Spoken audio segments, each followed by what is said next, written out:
Buenas tardes a todos y a todas. Mi nombre es Enar Martín, soy psicóloga especialista de Pearson Clinical y en nombre de todo el equipo de Pearson Clinical y en el mío propio quiero expresar nuestro agradecimiento por su interés y asistencia a este seminario online sobre el inventario clínico para adolescentes de Milon 2 o como llamamos nosotros MACI 2. Esperamos que este webinar les resulte de interés y les ayude a conocer mejor la aplicación de la herramienta que les recomendamos para realizar una evaluación clínica y precisa y servirles de apoyo en el diagnóstico y desarrollo de planes de intervención. La duración de este seminario es de 1 hora aproximadamente y en unos minutos les dejaré con mi compañera Ana Hernández, psicóloga del departamento de I+D de Pearson Clinical. Les informo que durante el desarrollo de este seminario ustedes permanecerán silenciados, pero pueden escribirnos sus dudas a través del chat que les ofrece esta plataforma. Mi compañera tratará de responder a todas sus preguntas al finalizar la presentación. De todas formas, si no diera tiempo a responderlas todas o hubiera alguna consulta que necesitara de una respuesta más en profundidad, nos comprometemos a enviarle la respuesta al correo electrónico que nos ha facilitado en el registro. Queremos informarles de que este seminario está siendo grabado y que su grabación se colgará en el área de formación de nuestra página web, a su finalización para que después puedan volver a verlo cuando lo necesiten. Pueden encontrar también adjunto en la plataforma unos documentos para ampliar la información sobre la herramienta presentada. Ahora voy a dejar unos minutos para esperar a que todos los inscritos se conecten. Y bueno, sin más y reiterando nuestro agradecimiento por el tiempo que nos dedican, espero volver a encontrarles en próximas convocatorias que, como saben, pueden encontrar en la sección de formación de nuestra página web www.pearsonclinical.es. Un saludo. Bien, pues vamos a empezar. Como me ha presentado Enar, soy Ana Hernández y en este webinar os voy a presentar los siguientes contenidos.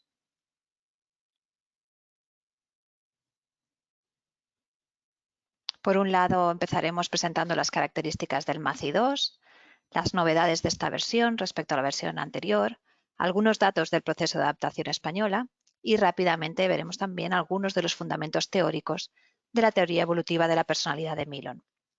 Por último, mi compañera Ana os mostrará los métodos de aplicación, de corrección y los criterios de interpretación de la prueba. Vamos a comenzar, pues, dando una mirada rápida a estas características del MACI 2 y empezaremos por la ficha técnica. El autor del MACI es Theodore Milon, pero detrás de esta versión se encuentra el equipo del Milon Personality Group. En concreto, los coautores del MACI 2 son Robert Tringon, Seth Grossman y Carrie Milon. El MACI 2 se publicó en Estados Unidos en 2020 y la adaptación española se ha publicado recientemente, en 2023. La titulación necesaria para interpretar los resultados del MACI 2 es psicología o psiquiatría y es muy recomendable tener experiencia profesional en diagnóstico clínico. Si lo que vamos a realizar es una aplicación sin interpretación, debido a que es una aplicación sencilla, podrían realizarla otros profesionales que estén adecuadamente formados y que siempre estén bajo la supervisión de un psicólogo o psiquiatra. El tiempo de aplicación es de unos 20 o 25 minutos y puede aplicarse tanto en papel como online. La corrección es siempre a través de la plataforma QGlobal. Y por lo que respecta a la tipificación, la adaptación española del MACI 2 se basa en una muestra de 804 pacientes. El MACI 2 es un inventario autoinformado, consta de 160 ítems verdadero o falso y fue diseñado para evaluar los rasgos de personalidad y los síndromes clínicos de los adolescentes de 13 a 18 años. Y una característica importante es que está diseñado para ser utilizado en el marco de una evaluación o tratamientos psicológicos. Esto es importante porque la muestra de tipificación con la que se elaboró el baremo del MACI 2 es una muestra clínica y, por tanto, lo más apropiado es aplicar el MACI 2 a este tipo de población clínica o que está buscando recibiendo tratamiento psicológico. El MACI 2 cuenta con 3 escalas de validez y 24 escalas clínicas.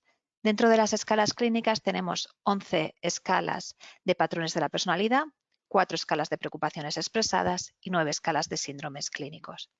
Además, esto es una novedad del MACI 2, cada patrón de personalidad cuenta con 3 escalas de facetas de Grossman. Estas facetas nos ayudarán a incrementar la utilidad clínica de los patrones de personalidad y se han adaptado por primera vez a población española para medir los dominios que subyacen a cada patrón de la personalidad. Vamos a ver qué distingue el MACI-2 a otros inventarios. Entre las principales características es que el MACI cuenta con una fuerte fundamentación teórica. Está basado en la teoría evolutiva de Milon, que cuenta con más de 50 años de investigación. Además, el MACI-2 utiliza puntuaciones de tasa base, al igual que otros inventarios de Milon. Estas puntuaciones de tasa base combinan criterios estadísticos con criterios clínicos. Y este tipo de puntuación hace que se diferencie de otros instrumentos ateóricos o puramente factoriales. Los síndromes clínicos, que no proceden de la teoría de Milon, sí que se interpretan en el contexto del perfil de los patrones de personalidad del adolescente. Por tanto, un mismo síndrome clínico puede ser desencadenado por motivos muy distintos en función de la personalidad subyacente del adolescente. Por último, el MACI no es una revisión de un instrumento para adultos, se ha creado específicamente para los adolescentes y se enfoca en las preocupaciones que actualmente presentan este grupo de población.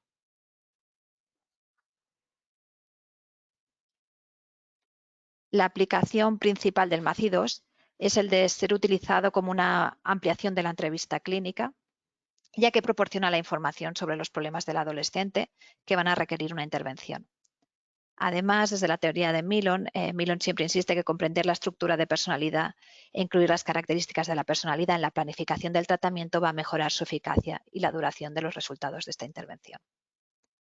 Cuando se evalúan los déficits cognitivos o los problemas académicos, puede ser conveniente evaluar el funcionamiento emocional y las variables de personalidad, especialmente si tenemos la hipótesis de que estos problemas coexisten o están interactuando o se están retroalimentando.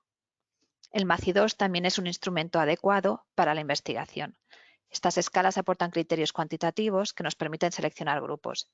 También, si tenemos que hacer estudios de correlación con resultados de otras evaluaciones, puede ser útil, o si estamos correlacionándolo con observaciones conductuales o estamos comparando resultados de tratamientos.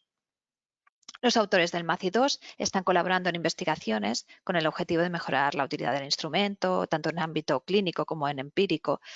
Por ello, os dejamos aquí la página del Milon Personality Group, donde podréis obtener más información sobre estas colaboraciones. Vamos a ver algunas de las novedades del MACI-2.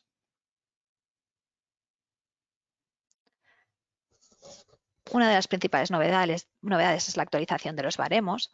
Y en esta ocasión, los baremos, no tenemos baremos diferenciados por sexo, sino que son combinados.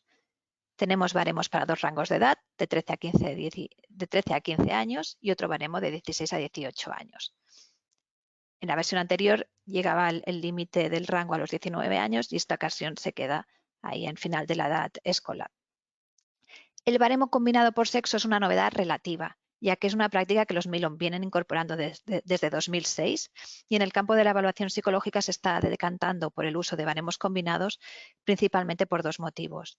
En primer lugar, porque en ciertos ámbitos como el laboral o el forense, los baremos específicos pueden ser discriminatorios. Una misma puntuación directa puede tener diferentes significados según el sexo biológico de un individuo.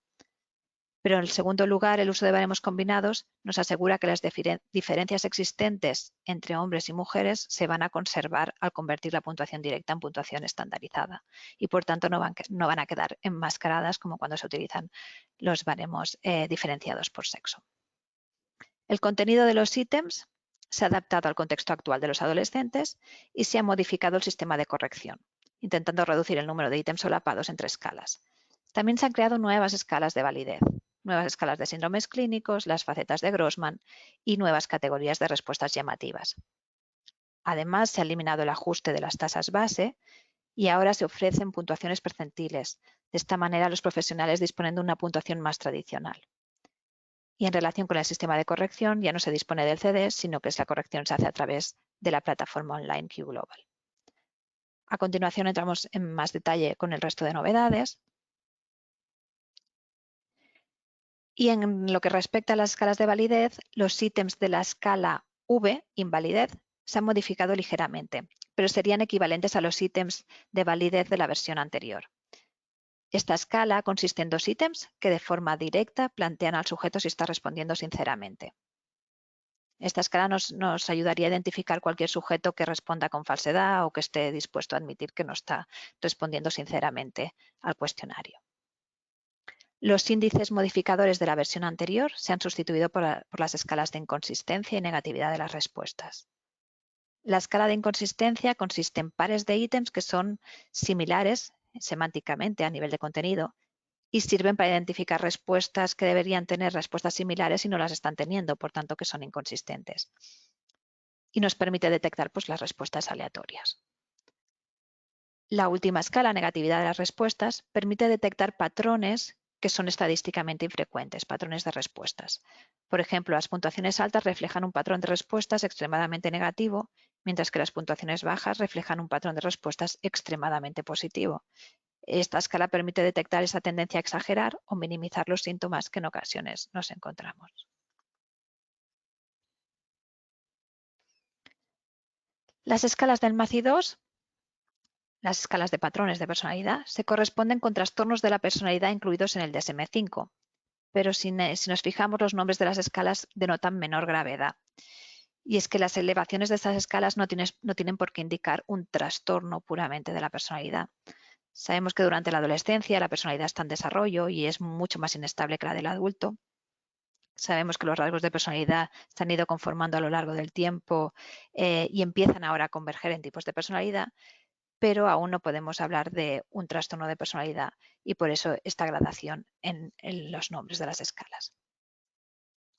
Entonces, seguimos con la idea del continuo de la perspectiva dimensional de Milon y en ese sentido podríamos ver las equivalencias. Por ejemplo, la personalidad del introvertido se asocia al trastorno de personalidad esquizoide, la del inhibido sería asociado al trastorno de personalidad evitativo, el patrón tipo sumiso tendríamos su equivalente en el dependiente y así sucesivamente. Respecto a la versión anterior, podemos observar que algunos nombres son ligeramente distintos. Por ejemplo, la escala 2B pesimista, que no se incluye en esta nueva versión, esto se ha decidido de esta manera porque estaba correlacionando fuertemente con el estado de ánimo deprimido. Era difícil diferenciar entre un patrón de personalidad estable y un síndrome clínico. Por eso directamente la escala 2B pesimista no se ha incluido en esta versión. Y otros nombres pues, han cambiado ligeramente, pero continúa siendo el mismo patrón de personalidad. Una última diferencia en los patrones de la personalidad es la creación de ítems prototípicos específicos para la escala tendencia límite.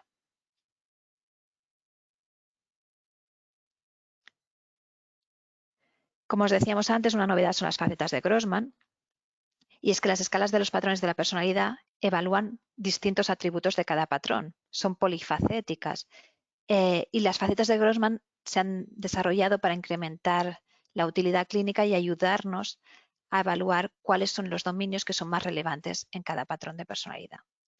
Teniendo en cuenta que se trata de un cuestionario autoinformado, podremos observar que algunos dominios son más comunes que otros.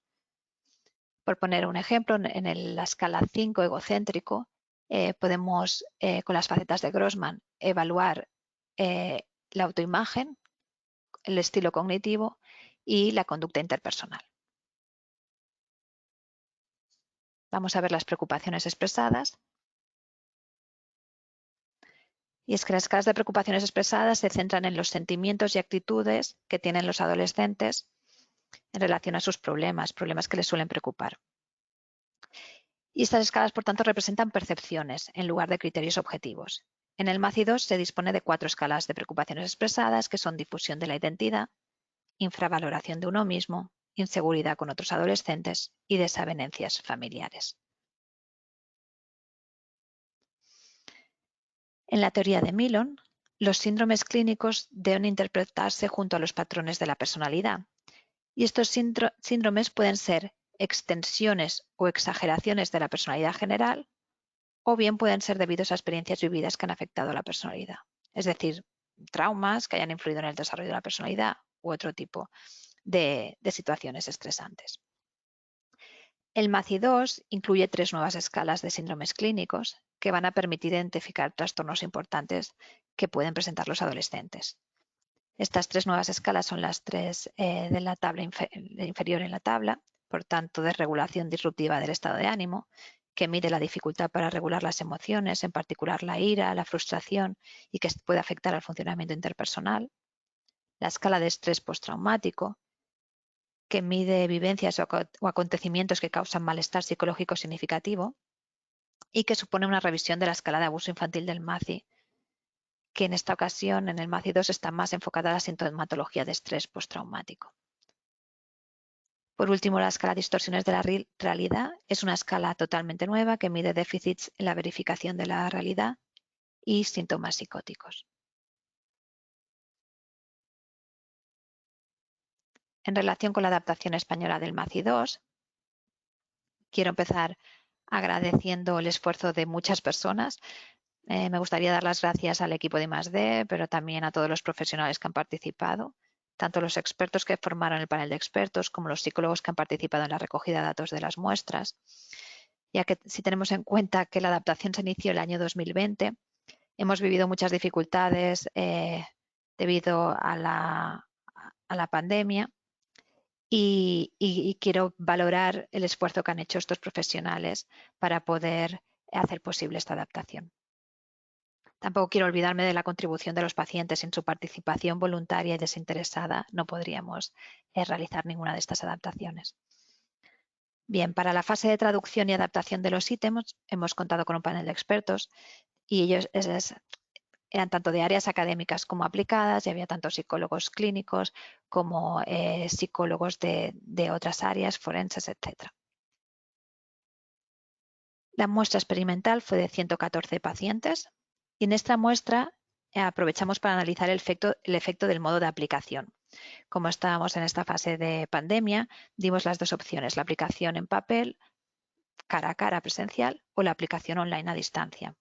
Pues bien, se compararon los resultados de ambos grupos de pacientes en función del tipo de aplicación y se observó que no había diferencias significativas atribuibles a estos distintos modos de aplicación y se respaldó la equivalencia de las respuestas entre aplicación online a distancia y la aplicación en papel. La muestra de tipificación fue de 804 pacientes y volvimos a dar estas dos opciones de respuesta, aplicación en papel y online.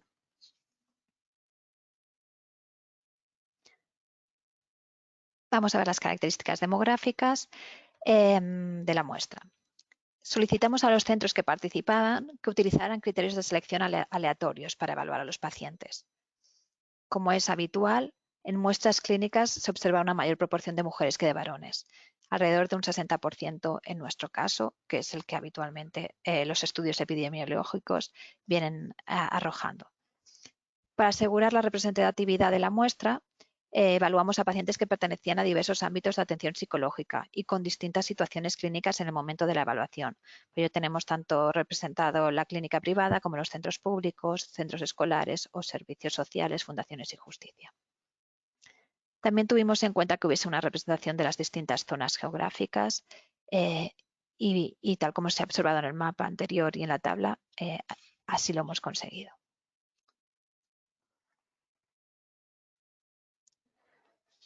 Unas pinceladas sobre los estudios de consistencia interna. En general, todas las escalas del MACI 2 muestran coeficientes de consistencia interna de adecuados a excelentes. La media de los coeficientes de consistencia interna de los patrones de personalidad fue de 0.77 y de 0.74 para las facetas de Grossman. La media para las escalas de preocupaciones expresadas y para los síndromes clínicos fue de 0.82. En el manual podrá consultarse el estudio de estabilidad temporal TRTEST, así como otros estudios de validez llevados a cabo. Por ejemplo, los estudios de intercorrelaciones de las escalas, los estudios de correlación con otras pruebas como el MACI, el Beck Youth Inventory 2, inventario de Beck para adolescentes, el BAS-3 y también hay un estudio de correlaciones con las clasificaciones clínicas. Respecto a este estudio de correlaciones, lo que se observó fue que las correlaciones más altas se dieron en las escalas rebelde, tendencia límite, desavenencias familiares, propensión al abuso de sustancias, tendencia suicida y predisposición a la delincuencia. En general, aquellas escalas que son más observables.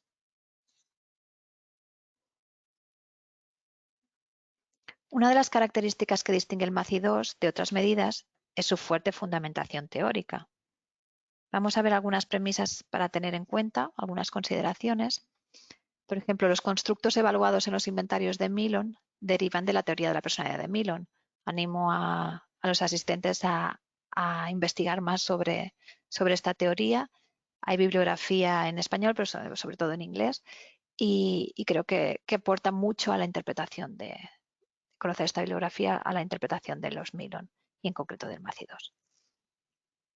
Los resultados obtenidos en los distintos inventarios de Milon pueden compararse a lo largo del tiempo. Si aplicamos un MACI ahora y en unos años un MCMI, podemos ver la evolución y los constructos son similares y por tanto podemos hacer una evaluación longitudinal. Las relaciones entre las experiencias de la infancia, los estilos de crianza y los acontecimientos recurrentes conforman la personalidad a lo largo del tiempo según la teoría de Milon.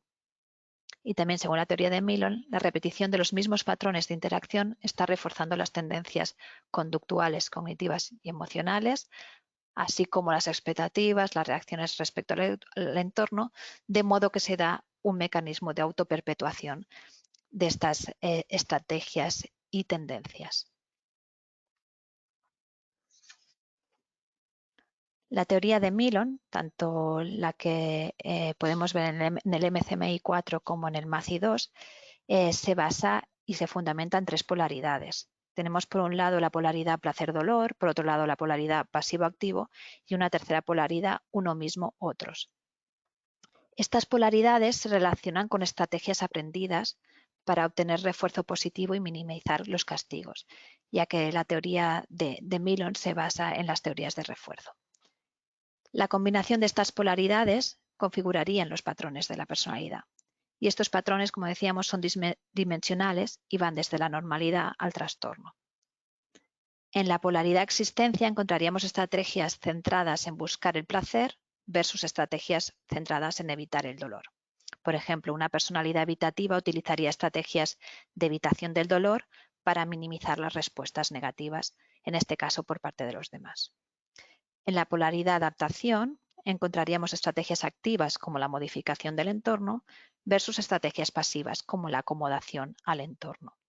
En este caso, un ejemplo sería la personalidad dependiente, que utiliza estrategias pasivas de acomodación para obtener refuerzo. En la polaridad replicación encontramos estrategias centradas en uno mismo versus estrategias centradas en los demás. Y un ejemplo de esta polaridad sería, por ejemplo, la personalidad histriónica, que utiliza estrategias centradas en los demás para obtener el refuerzo. Como decíamos, la teoría de Milon conceptualiza la personalidad desde la normalidad a la patología. Por tanto, podemos encontrarnos con personalidades sanas y adaptativas que muestran un equilibrio en las polaridades. Tienen flexibilidad y pueden responder a las circunstancias de distintas maneras. Tanto pueden mostrar actitudes activas como pasivas, o tanto orientarse al placer como a la evitación del dolor, y obtienen gratificación en ocasiones de uno mismo y en ocasiones de los demás. En cambio, las personalidades desadaptativas muestran desequilibrios o conflictos en una o más de las polaridades. Podemos encontrar perfiles que son demasiado pasivos, otros que exhiben hipersensibilidad o evitación del dolor. Otros pueden actuar sin tener en cuenta las consecuencias de sus acciones de manera independiente y otros pueden depender demasiado de los demás para obtener seguridad y gratificación.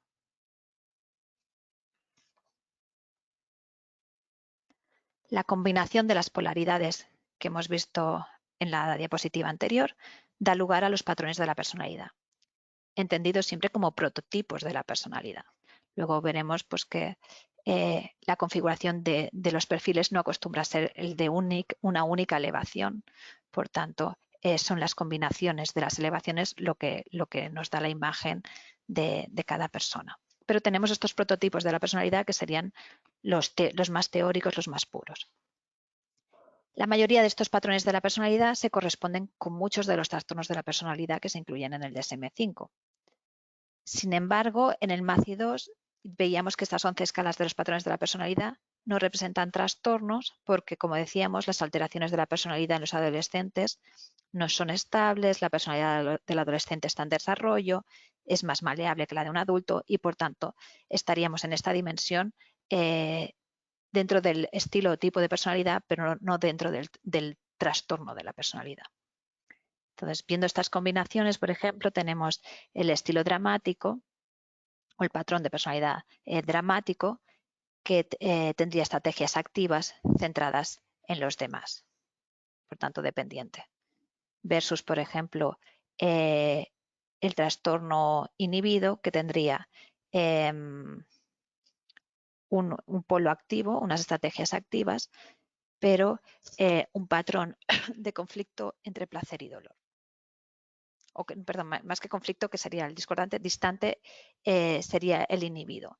En este caso, el evitativo está muy polarizado en la evitación del dolor. Y pasamos a hablaros un poquito de los dominios de la personalidad. Cada patrón de personalidad se puede expresar a través de 8 dominios. Estos dominios nos ayudan a diferenciar unos patrones de otros y aportar una visión más completa de la personalidad. Los dominios se corresponden también con enfoques e intervenciones terapéuticas y, por tanto, podemos encontrar dominios conductuales, fenomenológicos, intrapsíquicos y biofísicos. Dentro de los dominios funcionales, por ejemplo, tenemos la expresión conductual, el comportamiento interpersonal, el estilo cognitivo y los mecanismos reguladores. Y dentro de los dominios estructurales, la autoimagen, las representaciones objetales, la organización morfológica y el estado de ánimo o temperamento. Si quisiéramos hacer una descripción de los patrones de la personalidad en base a los dominios, podríamos utilizar esta tabla, que es exhaustiva y que podría parecer complicada. Y en ese sentido, las facetas de Grossman lo que intentan es ayudar a describir la personalidad utilizando los dominios. De este modo, las escalas de faceta de Grossman se centran en los 3 dominios que son más relevantes para cada patrón de la personalidad. En esta figura, las facetas de Grossman figuran en negrita. Y, por ejemplo, tendríamos que el introvertido tendría una expresión conductual imperturbable, un comportamiento interpersonal desvinculado y un estado de ánimo o temperamento apático. Y como ya os mostrará Enar, el perfil del MACI-2 nos va a dar información no solo del patrón de personalidad, sino también de estas facetas de Grossman que nos ayudan a describir los dominios y a entender mejor cada uno de los patrones. Ahora os dejo con Enar. Bueno, muchas gracias, Ana. Ahora vamos a pasar a hablar un poquito de la aplicación, de la corrección y de la interpretación del MACI. Bueno, la primera novedad que comentaba Ana es que por fin vamos a poder corregir esta prueba a través de nuestra plataforma online QGlobal y ya no va a ser necesario el CD. Entonces, bueno, la aplicación se seguirá pudiendo hacer de diferentes maneras. Una a través de lápiz y papel, como siempre ha sido así, en el que nosotros entregaremos a nuestro paciente de forma presencial pues las hojas de respuesta y el cuadernillo para que la vayan cumplimentando. Y la otra manera será la aplicación online, que esta puede dividirse a su vez en aplicación online presencial y aplicación online a distancia. Bueno, como ya ha comentado Ana, se utilizó en la fase experimental el efecto, ¿no? Se analizó el efecto de poderlo aplicar tanto de forma online a distancia como de forma presencial y los datos no mostraron diferencias significativas, con lo cual, bueno, es una buena alternativa.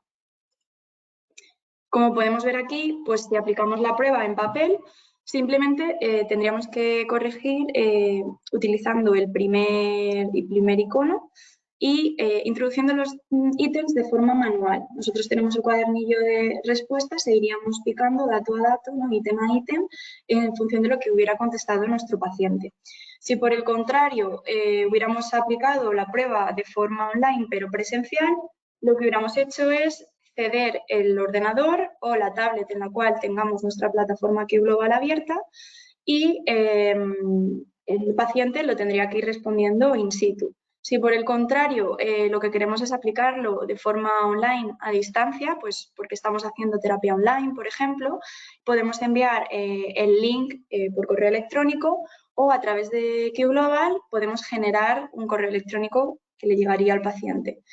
Lo que nosotros recomendamos, y es importante que quede claro, que si se envía de forma a distancia, es muy importante que se acompañe, pues eso, a través de videollamada, ¿no? Con terapia online, por ejemplo, al paciente a la hora de la aplicación de la prueba, dado que estos cuestionarios contienen ítems que pueden ser sensibles de responder y siempre es importante. Y bueno, por ello, pues la corrección, como decíamos antes, si utilizamos la aplicación de lápiz y papel, pues hacemos una selección e introducimos de forma manual las respuestas y podemos generar el informe. Por el contrario, si lo que hacemos es aplicarlo de forma online, una vez nos llegue un mensaje como que el paciente ya ha terminado el cuestionario, volveremos a entrar en QGlobal y generaremos el informe de forma automática. Y el informe sería como este, ¿vale? Tenéis un informe colgado también en nuestra página web y creo que también podéis acceder a través de esta plataforma. Y bueno, sería esto, un poco lo que ha comentado Ana. Tendríamos la primera hoja resumen con las escalas de validez, los patrones de personalidad, las preocupaciones expresadas y los síndromes clínicos.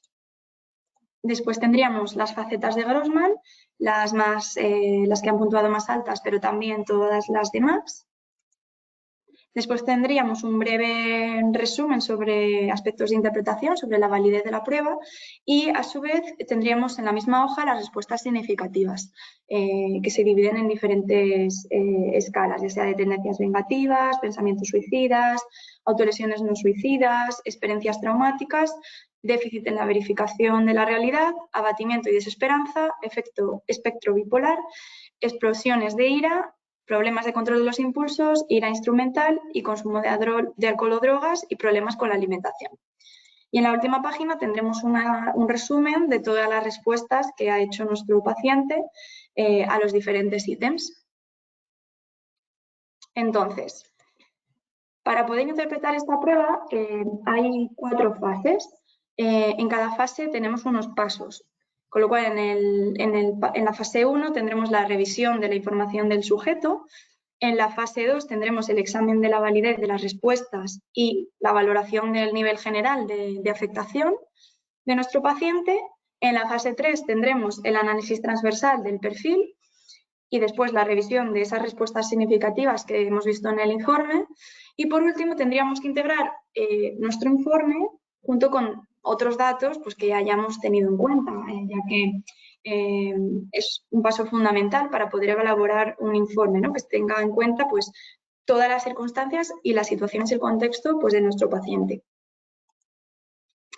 Por lo tanto, en primer lugar, pues se debe de revisar esa información importante del sujeto, ya sea pues, la historia clínica, si tiene expediente escolar que tengamos en consulta, si tienen resultados de otros instrumentos, ¿no? De otras entrevistas que hayamos podido hacer, pues padres, tutores, demás, ¿no? Cualquier otra información es súper relevante. Después tenemos que examinar la validez de las respuestas. Y bueno, se considera que los resultados de la aplicación del MACI-2 son inválidos si se da alguna de estas 3 situaciones. La primera es que la puntuación directa de la escala V, que es la escala de invalidez, sea de 2. Ello indica que el sujeto obtuvo un punto en cada uno de los ítems que conforman la escala.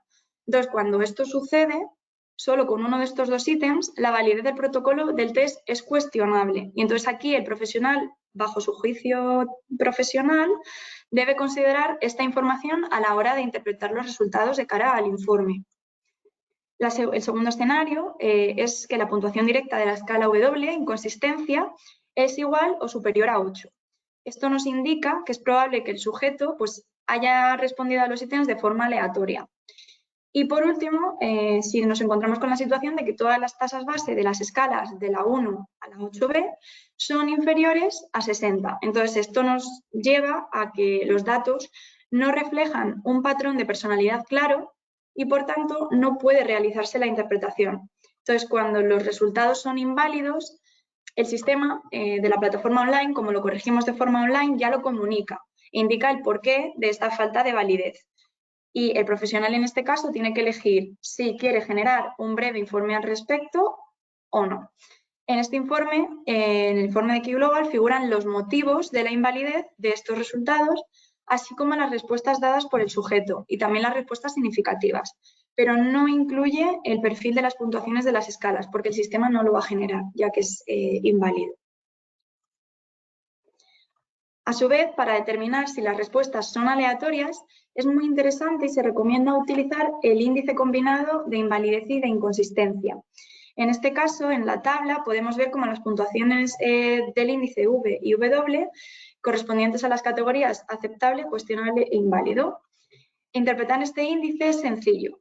Aquí lo vemos, ¿no? Si la puntuación de la escala V o de la escala W es igual o superior, en concreto en la escala V al punto de corte 2 y en la escala W a 8 o superior, el protocolo se considera inválido. Si el protocolo no es inválido, pero la puntuación de la escala V o de la escala W es igual al punto de corte de 1 para la escala V en este caso y 7 para la escala W, el protocolo se considera cuestionable. Y sin embargo, si la puntuación de ambas escalas pues, es inferior a los puntos de corte de 0 o de 6 en la escala de W, el protocolo en este caso se considera aceptable en respuestas aleatorias. Entonces, si el índice nos sale que es inválido, el protocolo no debería ni corregirse ni de interpretarse. Sin embargo, si es cuestionable, se debe interpretar los resultados, pero con cautela. Esto, a la hora de hacer la interpretación en el profesional, debe tenerlo en cuenta. Y en el informe de QGlobal ya se incluye el resultado de esta clasificación al inicio del informe, como hemos visto al principio.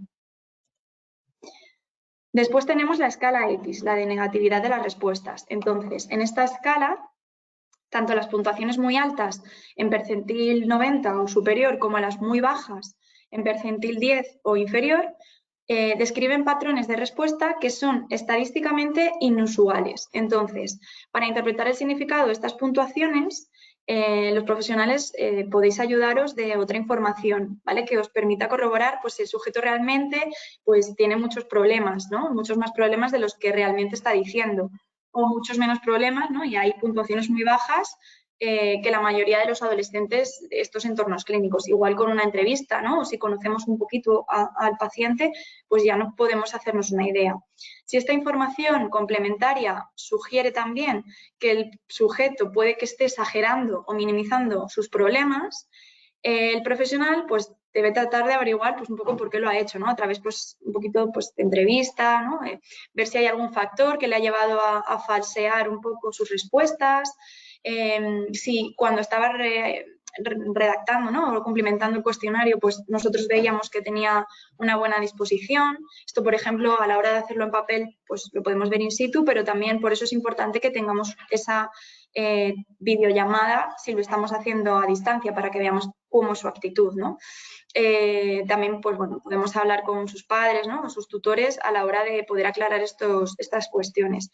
Y después, pues el profesional, una vez haya pues, valorado todas estas opciones, tiene que ver si el sujeto entonces ha exagerado o ha minimizado sus problemas y si el nivel de distorsión de las respuestas pues, es suficiente como para poder llegar a invalidar los resultados obtenidos, ¿no?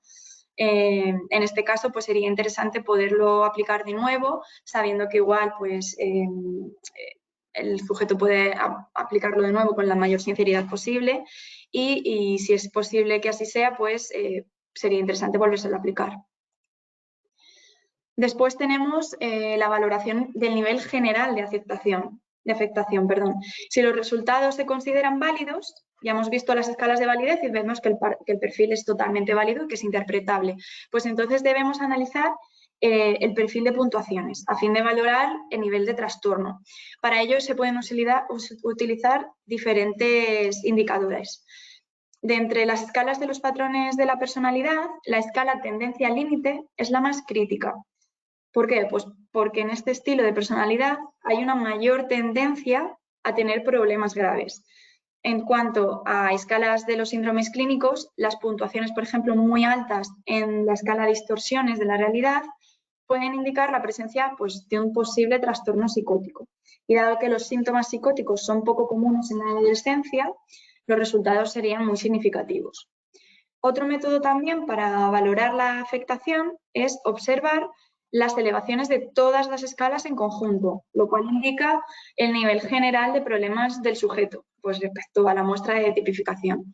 Cuando, por ejemplo, se observan muchas puntuaciones altas, puede tratarse pues, de un caso más complejo y quizá multifacético. Es interesante pues, tenerlo en cuenta. Después tenemos la identificación de los patrones de personalidad que comentaba antes Ana. Las tasas base aquí representan un continuo de la gravedad y el nivel de generalización de un atributo psicológico. Los puntos de corte nos indican si la elevación debemos interpretarla como característica de personalidad, si está entre 60 y 74, como rasgo de personalidad, si está entre 75 y 84, o como tipo de personalidad, si está por encima o es igual a 85. Además del valor absoluto de la tasa base, se debe valorar la magnitud también relativa de la elevación de cada escala dentro del perfil. Es decir, en algunos casos puede haber una única escala mucho más elevada que todas las otras, lo cual apunta a un único patrón de la personalidad y entonces nos ofrece pues, una base bastante sencilla de interpretar.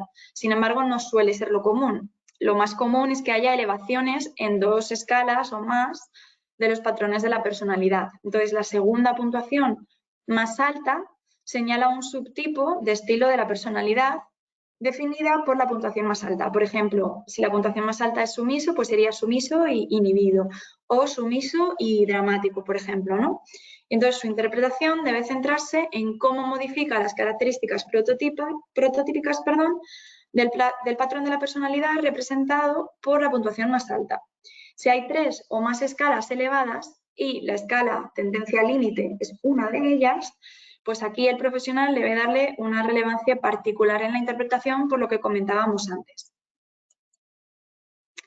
Después tenemos el análisis de las facetas de Grossman, que si algunos trabajáis con las escalas Millon, en este caso con el Millon 4, probablemente ya las conoceréis.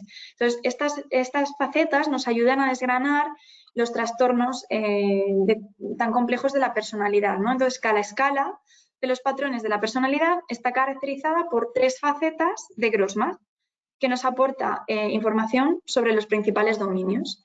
En este caso, las facetas se interpretan si son iguales o superiores a 75. Como podéis ver ahí en la imagen, si están en la casilla gris que vemos ahí en la gráfica. Esto es sacado de uno de los informes. En este ejemplo, por ejemplo, vemos que hay un patrón límite de tendencia límite, pero más de tipo inestable, ¿no? Esto quiere decir pues, que en este caso es una tendencia límite, pero tiene dificultad pues, para mantener un poco quién es, ¿no? y qué quiere hacer en el futuro, además de sentimientos un poco como de desorientación en la búsqueda de sí mismo, ¿no? Como que no termina de entenderse un poco. Además, también vemos que tenemos un patrón de personalidad inhibido, en este caso de tipo tímido o indeciso, ¿no? Como vemos ahí, expresivamente intranquilo, pero también hay una falta de autoestima, esa autoimagen alineada que es una falta de autoestima, de que todo lo que hacen siempre está mal, cualquier punto fuerte lo minimizan, ¿no? Cualquier fortaleza. Y luego vemos en patrón de personalidad agraviado también autoimagen desmerecedora y temperamentalmente disfórico. Esto quiere decir que tiene, pues, dentro de que está agraviado, pues una imagen abatida, angustiada sobre la persona, ¿no? Centrada más en magnificar sus peores características. Y luego, por ejemplo, lo que no vemos son elevaciones, por ejemplo, en inhibido, en interpersonalmente aversivo, como por ejemplo, ¿no? Entre otras. Después tenemos la identificación de las preocupaciones expresadas. Cada una de las escalas de las preocupaciones expresadas debe analizarse primero por separado, es decir, la tasa base nos va marcando en cada una de las preocupaciones expresadas, pues si es un posible punto fuerte, si es menos de 35, si es un problema no resuelto, si está entre 75 y 84, o si es un problema importante que afecta significativamente y regularmente, por ejemplo, a la conducta o a las emociones del sujeto, ¿no? Tras el análisis de cada escala, pues se deben valorar todas ellas en un conjunto a fin de determinar los puntos fuertes del sujeto, pues que también pueden ayudar a manejar o solucionar los problemas afectados. Siempre estamos un poco fijándonos como en esa debilidad, pero también es muy interesante poder ver cuál es la potencialidad de la persona, pues para a partir de la intervención poder tener un punto desde el cual partir y podernos anclar ahí, ¿no? Y valorar y empoderar a la persona a través de esos puntos fuertes. Después tenemos la identificación de los síndromes clínicos, que miden conjuntos de síntomas pues, que se corresponden, como decía Ana, con trastornos graves recogidos en el DSM-5 y se interpretan de forma totalmente independiente. Las elevaciones en determinadas escalas pueden indicar que es necesario llevar algún tipo pues, de intervención y posiblemente evaluaciones más específicas, ya sea psiquiátrica, ¿no? Por ejemplo, la tasa base aquí nos marca si está entre 75 y 84, que está presente, y si está, es igual o mayor de 85, que es prominente. El paso 8 sería esa revisión de las respuestas significativas que comentábamos antes, que estaba en la penúltima hoja. Las respuestas a determinados ítems se consideran pues, significativas y se deberían de revisar porque aportan información útil y complementaria pues, a las diferentes escalas y al análisis del perfil. Entonces, el contenido de estos ítems críticos cubre aspectos como tendencias vengativas, espectro bipolar, autolesiones no suicidas, consumo de alcohol o drogas, problemas de alimentación, ¿no? Poco, bueno, por no repetir, todas las que veis aquí nos van marcando en el informe en función de los ítems que va respondiendo. Se incluyen, por eso decíamos, se incluyen las respuestas significativas y es una buena práctica, por ejemplo, revisar las respuestas dadas a los ítems, pero debe tenerse presente que la fiabilidad de cada una de las respuestas es menor a la de la puntuación de cada escala. Y por último, después de haber analizado las escalas de validez, haber analizado el resto de patrones, ¿no? Las preocupaciones expresadas, las facetas de Grossman y demás, es interesante que integremos los resultados con otros datos de la evaluación, ya que ninguna evaluación psicológica debe basarse únicamente en un instrumento de evaluación. Los resultados del MACE pues, deben integrarse con los datos mencionados, por ejemplo, en el paso 1, ¿no? Historia clínica, diferentes entrevistas y demás, para así aportar una imagen exhaustiva pues, de los puntos fuertes y de las áreas problemáticas que tiene nuestro sujeto, que tiene el paciente en este caso. Por lo tanto, muchas gracias por vuestra